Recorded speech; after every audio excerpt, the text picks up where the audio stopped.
Today we are going to study urinary system of human being. The urinary system consists of 2 kidneys, 2 ureters, 1 urinary bladder and 1 urethra. Now we will see the location of kidneys in human body.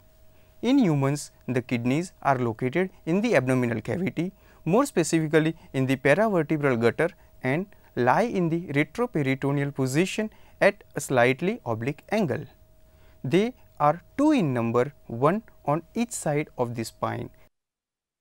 Now we will see the anatomy of kidney. First, the external anatomy. The kidneys are being shaped structures. Each kidney has convex and concave surface. 3 layers of tissue surround each kidney. The innermost layer is renal capsule, the middle layer is the adipose capsule, the superficial layer is the renal fascia.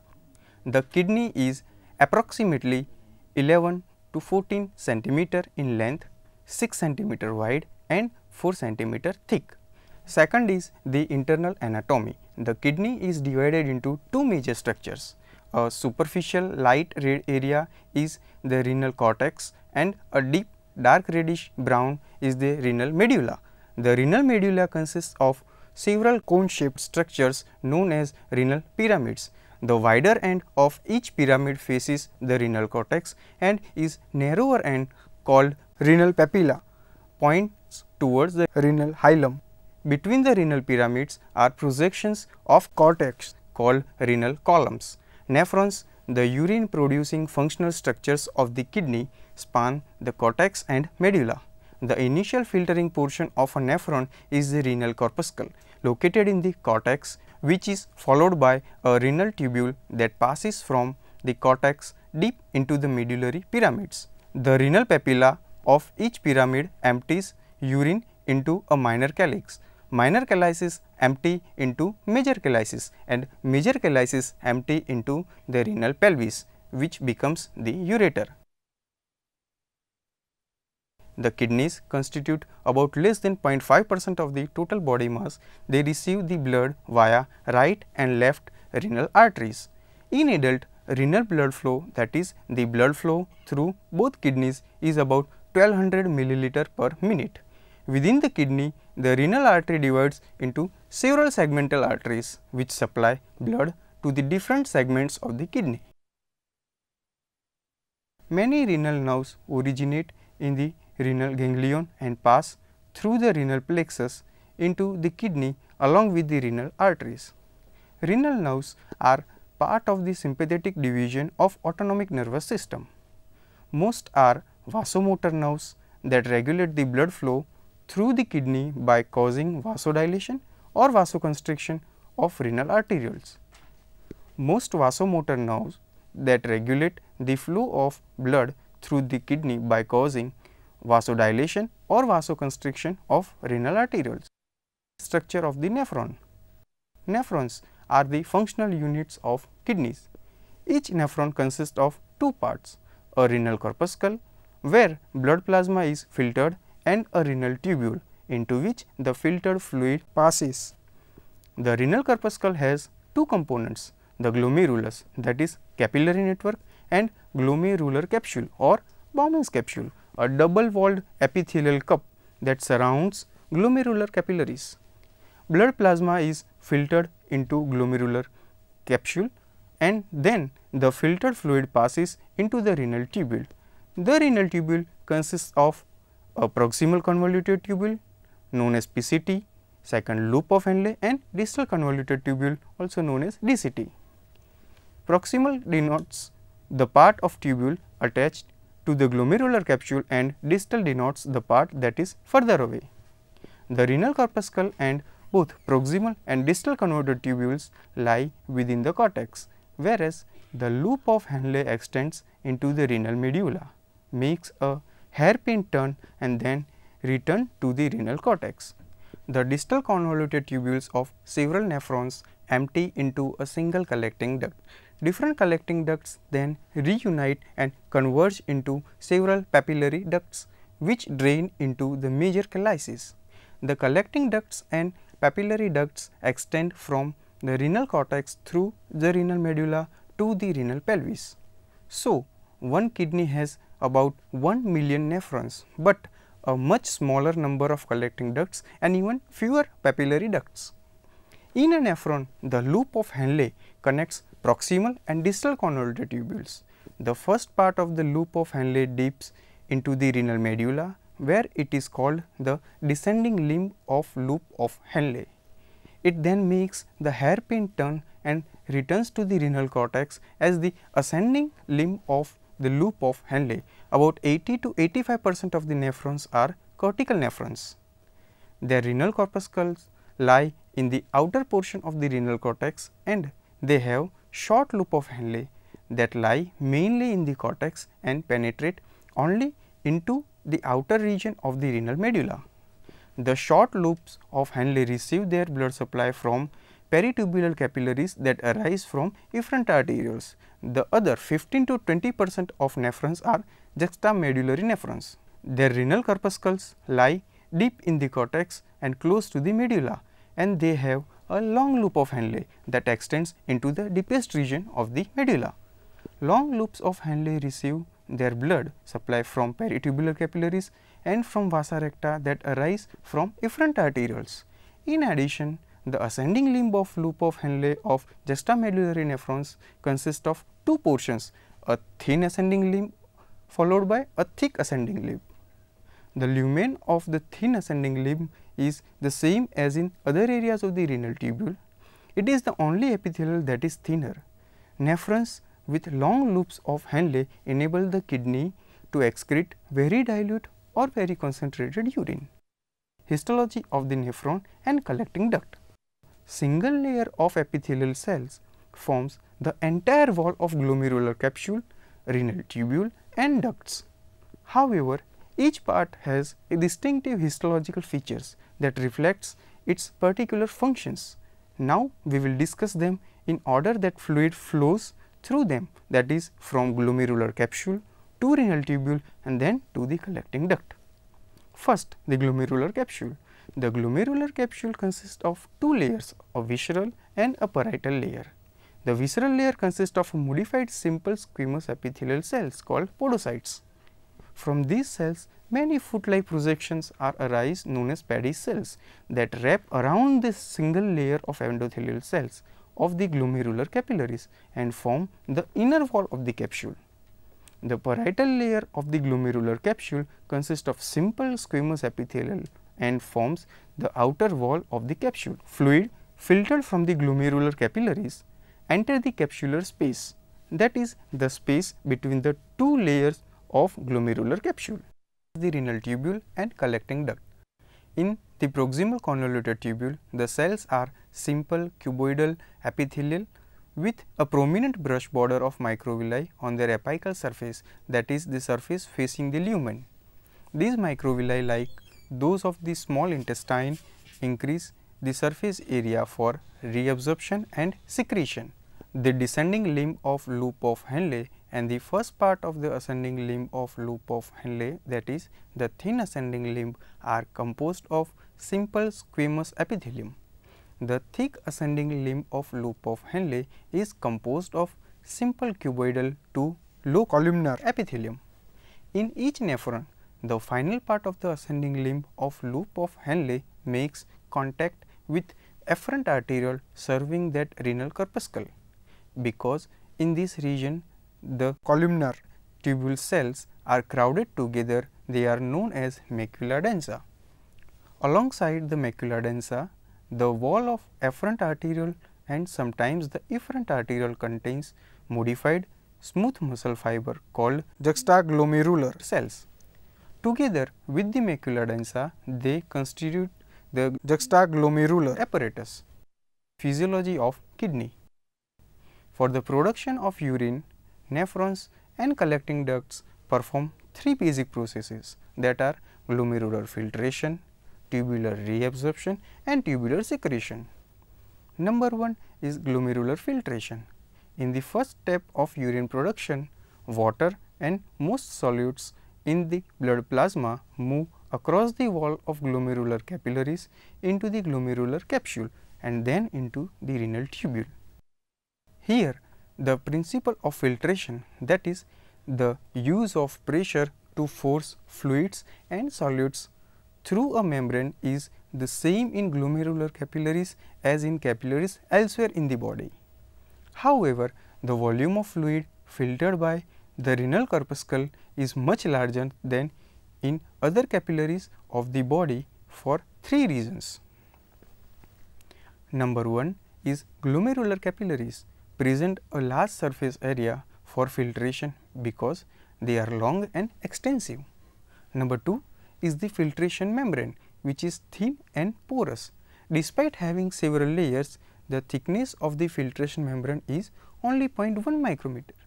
And the last, number 3 is glomerular capillary blood pressure is high because the efferent arteriole is smaller in diameter than the efferent arteriole. As a result of it, blood pressure in the glomerular capillaries is considerably higher than in capillaries elsewhere in the body. Net filtration pressure, which is also known as NFP. Glomerular filtration depends on three main pressures. Number 1, glomerular blood hydrostatic pressure, abbreviated as GBHP, is the blood pressure in glomerular capillaries. Generally, GBHP is about 55 mmHg. It promotes filtration by forcing water and solutes in the blood plasma through the filtration membrane. Number 2 is capsular hydrostatic pressure, abbreviated as CHP, is the hydrostatic pressure that exerted against the filtration membrane by fluid already present in the capsular space and renal tubule. CHP opposes filtration and represents a back pressure of about 15 mmHg. Number 3 is blood colloidal osmotic pressure, named as BCOP, which is due to the presence of proteins such as albumin, globulins and fibrinogens in the blood plasma, also opposes filtration.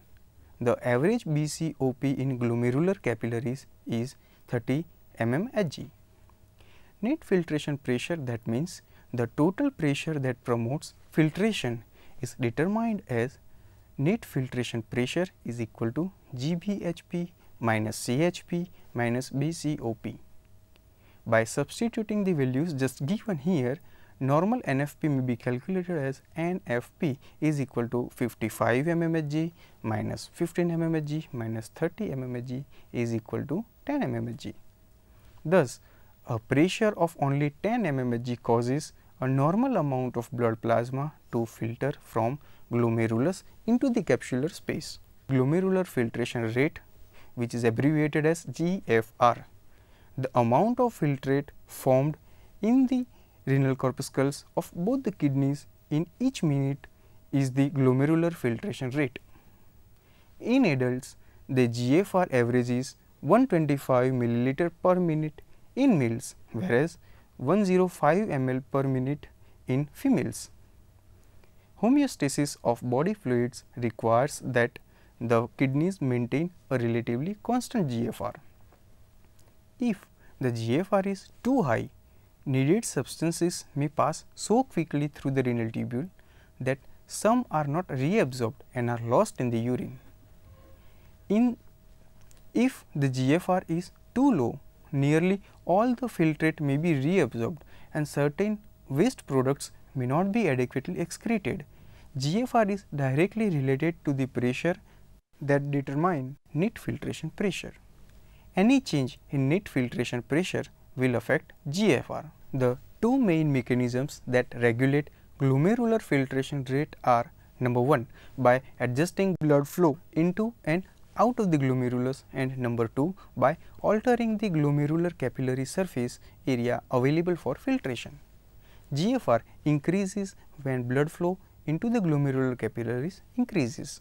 Coordinated control of diameter of both afferent and efferent arterioles regulate glomerular blood flow. Constriction of afferent arteriole decreases the blood flow into the glomerulus, whereas dilation of the afferent arteriole increases it. There are basically three mechanisms that control GFR. Number 1, renal autoregulation, number 2, neural regulation, and number 3, hormonal regulation. tubular reabsorption and tubular secretion. First, we will see the principles of tubular reabsorption and tubular secretion. The volume of fluid that enters the proximal convoluted tubule in just half an hour is greater than the volume of total blood plasma, because the normal glomerular filtration rate is so high. However, some of this fluid is returned back to the bloodstream.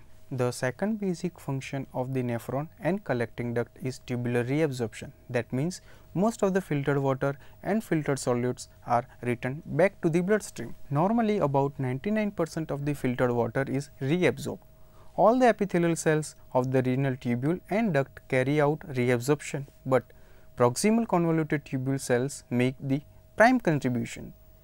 Filtered solutes that are reabsorbed by both active and passive processes include glucose, amino acids, urea and ions such as sodium, potassium, calcium, chloride, bicarbonate and phosphate.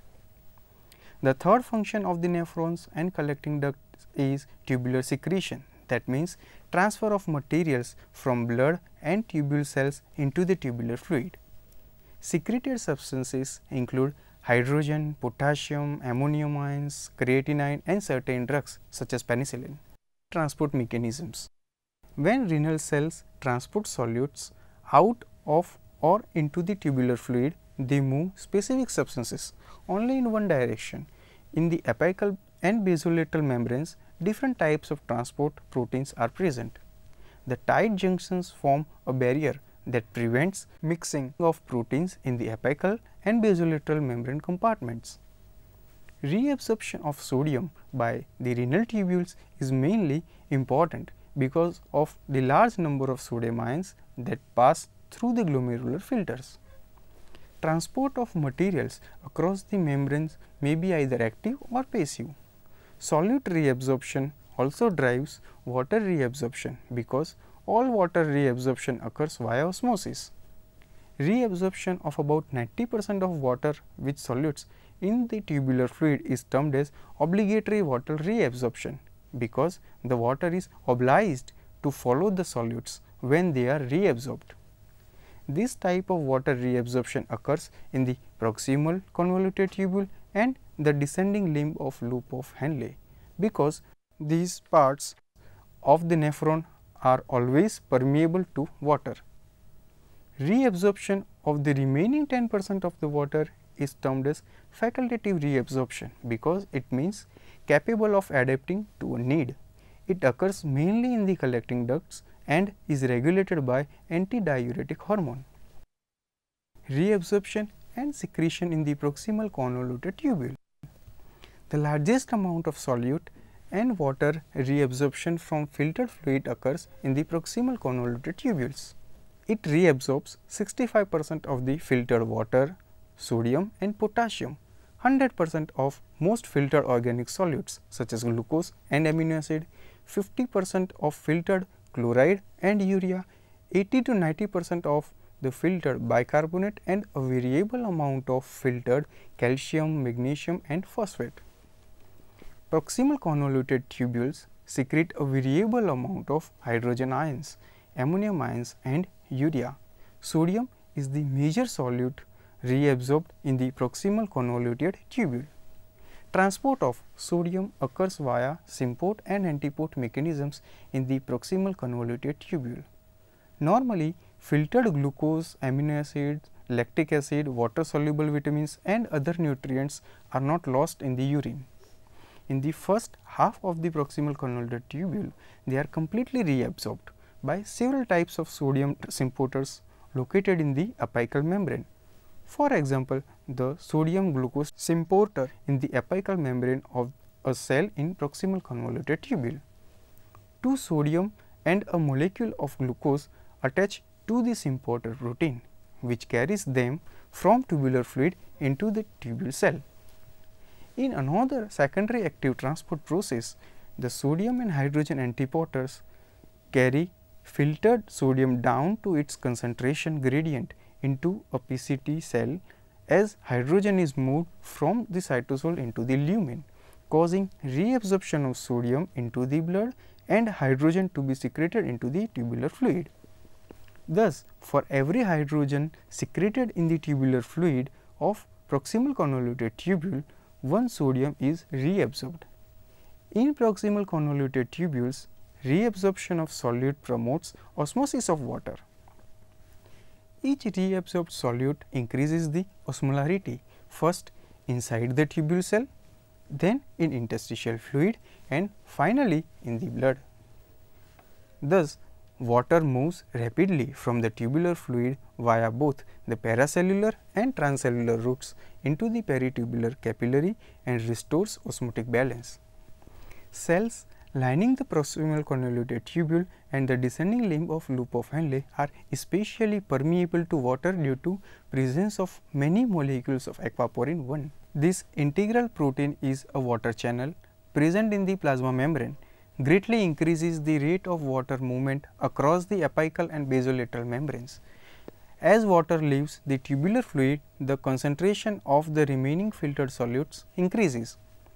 In the second half of the PCT, electrochemical gradients for chloride, potassium, calcium, magnesium and urea promote their passive diffusion into peritubular capillaries via both paracellular and transcellular routes. Reabsorption in the loop of Henle.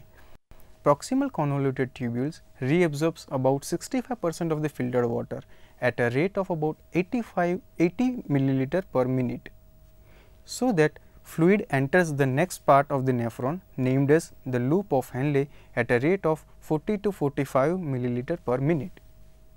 The chemical composition of the tubular fluid now is quite different from that of the glomerular filtrate, because glucose, amino acids and other nutrients are no longer present. Still, the osmolarity of the tubular fluid is close to the osmolarity of the blood, because reabsorption of water by osmosis keeps pace with reabsorption of solutes all along the proximal convoluted tubule. The loop of Henle reabsorbs about 15% of filtered water, 20 to 30% of the filtered sodium and potassium, 35% of the filtered chloride, 10 to 20% of filtered bicarbonate and a variable amount of the filtered calcium and magnesium. Here, reabsorption of water via osmosis is not automatically coupled to reabsorption of filtered solutes, because part of the loop of Henle is relatively impermeable to water. The apical membranes of cells in the thick ascending limb of loop of Henle have sodium, potassium, chloride sympathers that simultaneously reclaim 1 sodium, 1 potassium and 2 chloride from the tubular fluid. Sodium that is actively transported into the interstitial fluid at the base and the sides of the cell diffuses into the vasa recta. Chloride moves through leakage channels in the basolateral membrane into the interstitial fluid and then into the vasa recta. Most of the potassium brought in by sympathers moves down to its gradient back into the tubular fluid due to presence of many potassium leakage channels. Thus, the main effect of sodium potassium chloride sympathers is reabsorption of sodium and chloride. The movement of positively charged potassium into the tubular fluid through the apical membrane channels leaves the interstitial fluid and blood with more negative charges relative to fluid in the ascending limb of loop of Henle. This relative negativity promotes reabsorption of cations, that is sodium, potassium, calcium and magnesium via paracellular routes. Reabsorption in the early distal convoluted tubule. Fluid that enters the distal convoluted tubule at a rate of about 25 ml per minute, because 80% of the filtered water has now been reabsorbed. The early part of the distal convoluted tubule reabsorbs about 10 to 15% of the filtered water, 5% of the filtered sodium, 5% of the filtered chloride. Sodium and chloride are reabsorbed by means of sodium chloride sympathers in the apical membranes. Sodium potassium pumps and chloride leakage channels in the basolateral membranes then permit reabsorption of sodium and chloride into the peritubular capillaries. Reabsorption and secretion in the late distal convoluted tubule and collecting duct. When fluid reaches at the end of the distal convoluted tubule, about 90 to 95% of the filtered solutes and water have returned to the bloodstream. Two different types of cells, namely principal cells and intercalated cells, are present at the terminal part of the distal convoluted tubule and throughout the collecting duct.